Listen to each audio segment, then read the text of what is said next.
மற்ற அகந்தை விட இந்த ஆன்மீக அகந்தை மிக ஒரு விளக்க முடியாத ஒரு அகந்தை ஆயிடும். ஏன்னா அது இருக்குதுன்றதே ஆன்மீகத்துல அகந்தையில இருக்கிறவங்க புரியறதுக்கு ரொம்ப லேட் ஆயிடும். அகந்தைன்றது எப்படின்னு அழகா சொல்லுவார் பத்ரிஜி சார். விதை மாதிரி. விதை இருந்தாதான் மரம். ஆனா மரம் வந்த பிறகு விதைக்கு வேலை இல்லை. அதே போல எல்லாத்துலயும் ஒரு அகந்தை. உடல்ல இவ்வளவு தூரம் என்னால உடல்ல இவ்வளவு செய்ய முடியுது அப்படிங்கிற உணர்வு. அதுல ஒரு திருப்தி வரும்போது நம்ம அடுத்த நிலைக்கு திருப்தி பெற்ற நிலைக்கு போக முடியும். மனம் சார்ந்து மனதால நமக்கு எவ்வளவு சாதிக்க முடியுது, இந்த இதெல்லாம் எனக்கு செய்ய முடியுது இந்த உணர்வுகள் மூலமா.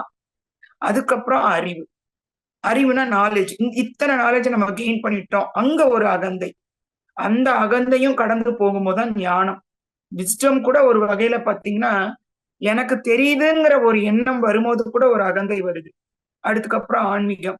இது எல்லா அகந்தையும் அனுபவங்களையும் பெறத்துக்கு மட்டும்தான் அந்த ஆன்மா வருதுன்னா அதுக்கு நம்ம இடம் தான் கொடுப்போமே.